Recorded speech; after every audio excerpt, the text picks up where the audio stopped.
Good morning, তোমার সাথে চলে আসা নতুন ব্লগ নিয়ে। দেখো আমি ঘুম থেকে উঠে কিন্তু স্নান টান করে চলে গেছি বাবুর জামা কিনতে। আর আজকে কিন্তু আমি পুজো দিব, অনেক দিন পর বাবুকে স্নান করাবো এবং খাওয়াবো। চলো দেখতে থাকো ফুল ভিডিওটা। দেখো এখানে কিন্তু আমি চলে গেছিলাম দোকানে, আর দোকান থেকে নিয়েছিলাম বাবুর জন্য একটা সুন্দর জামা, আর তারপর নিয়েছিলাম ফুল মিষ্টি।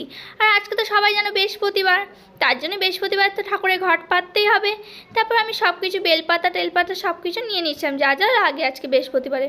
তারপর দেখো ঘরে চলে এসেছি। ঘরে আসার পর বাবু সোনাকে গোপাল সোনাকে আমি কিন্তু স্নান করেছি, চন্দনটা ভালো করে গায়ে মাখিয়ে আমি কিন্তু ভালো করে স্নান করে নিচ্ছি। কত সুন্দর ঠান্ডা, আর এখন তো যেন গরম পড়েছে, প্রচুর গরম। এর জন্য বাবুকে আমি ভালো করে স্নানটা করেছিলাম। বলছিলাম বাবু তোমাকে অনেক দিন পর আমি স্নান করাচ্ছিলাম, প্রায় 6-7 মাস পর আমি বাবুকে স্নান করাচ্ছি আর খাওয়াবো আজকে।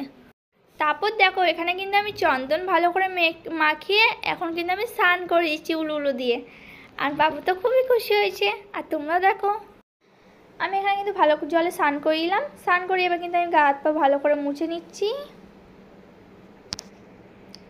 মোচা হয়ে গেছে, এবার কিন্তু আমি সোনার বাবুকে জামা পরে দিব।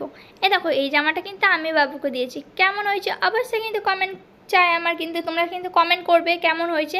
এবার আমি পরিয়েছিলাম টিপ, তারপর আমি কিন্তু চন্দন দিয়ে টিপ পরে দিয়েছিলাম, কেন সোনার টিপের আটাটা নেই, তার জন্য আমি চন্দন দিয়ে পরে দিয়েছিলাম বাবুকে। তারপর আজকে যেহেতু বৃহস্পতিবার, ওকে স্নান টান করে ফটাফট বসিয়ে আমি কিন্তু এখানে ঘরটা এঁকে নিলাম। তোমরা তো সবাই জানো যে বৃহস্পতিবার ঘট কেমন আঁকে, আর হয়তো তোমরা সবাই জানো, বেশিরভাগ বউ মানুষরা জানো আর মেয়ে মানুষরাও জানে। আমার তো খুবই ভালো লাগে যে বৃহস্পতিবারে ঘট পাততে, আলতা পরতে, আলপনা দিতে ঘরে খুব ভালো লাগে। কিন্তু কি করবো, আলপনাটা আমি দিতে পারিনি, কারণ আলপনার খইমাটিটা ছিল না।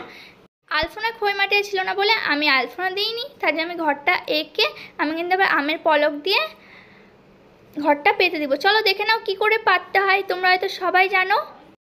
এবার দেখো আমি কিন্তু এখানে আমের পলক পাতায়ও কিন্তু আমি সিঁদুর লাগিয়ে দিচ্ছি।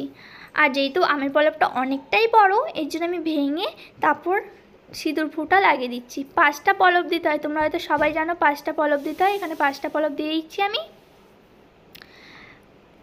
আর তারপর দিয়ে দিলাম পান পাতা। এখানে কিন্তু জল দিয়ে দিচ্ছি আমি ঘটে,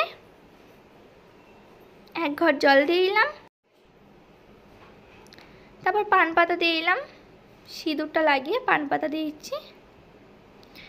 আমি কিন্তু অনেক দিন পর ঠাকুর পুজো দিচ্ছি, প্রায় 6 মাস পর আমি ঠাকুর পুজো দিচ্ছি। অনেক আগে দিয়েছিলাম, আর ঠাকুর পুজো আমি দিইনি সত্যি বলতে, হয়তো বাইরে দিয়ে এসেছিলাম মন্দিরে পুজো, কিন্তু ঘরের ঠাকুরকে আমি এই 6 মাস পর দিচ্ছি সত্যি বলতে। তারপর এখানে দেখো কলাটাকে এঁকে নিচ্ছি সিঁদুরে ফোঁটা দিয়ে। তোমরা কীরকম দাও সেটা জানি না, আমি এরকম করে দিচ্ছি। আমার হয়ে গেছে ঘট পাতা। এবার উপরে দিয়ে দিলাম ধূপ। এবার ঘরটাকে আমি পেতে দিব। এখানে আমি ঘরটা পেতে দিচ্ছি ঠাকুরকে খুব সুন্দর করে।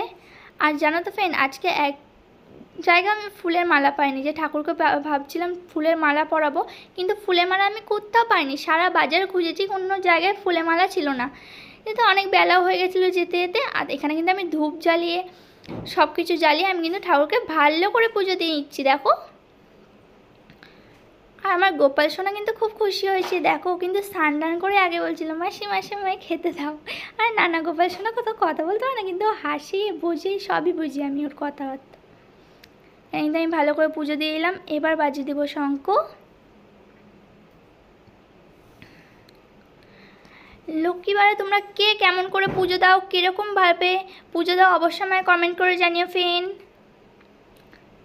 তারপর দেখো পুজো দেওয়া গেছে। এখানে কিন্তু আমি তুলসী গাছে ধূপ ধরিয়ে এখানে দিয়ে দিলাম জল তুলসী গাছে। তোমরা তো হয়তো সবাই জানো, তুলসী গাছে জল দিয়ে দিলাম স্নান টান করে, পুজো টুজো দিয়ে এখানে নমস্কার করে দিলাম সব ঠাকুরকে। আর দেখো আমার গোপাল সোনাকে কত সুন্দর লাগছে, কত কিউট লাগছে, তাই না? তোমাদের কেমন লাগছে অবশ্যই বলবে। আমার সব পুজো দেওয়া হয়ে গেছে, সব ঠাকুরকে খাবার দেওয়া হয়ে গেছে। এই কারণে আমি কিন্তু ড্রেসটা চেঞ্জ করে নেব। দেখো ড্রেস চেঞ্জ করা গেছে, তারপর কিন্তু আমি শুয়ে পড়েছিলাম খেয়ে দে। আর বিকেল হয়েছে, আমি কিন্তু ঘুম থেকে উঠে রেডি হয়ে চলে গেছিলাম একটু ঠাকুর মন্দিরে। এই দেখো ঠাকুর মন্দিরে চলে এসেছি। দেখো কত শিব ঠাকুর, তোমরা চিনে থাকলে অবশ্যই কমেন্ট করো। ব্লগটা আমি এখানে শেষ করছি, পরে ব্লগে দেখা হচ্ছে। Bye bye, love you.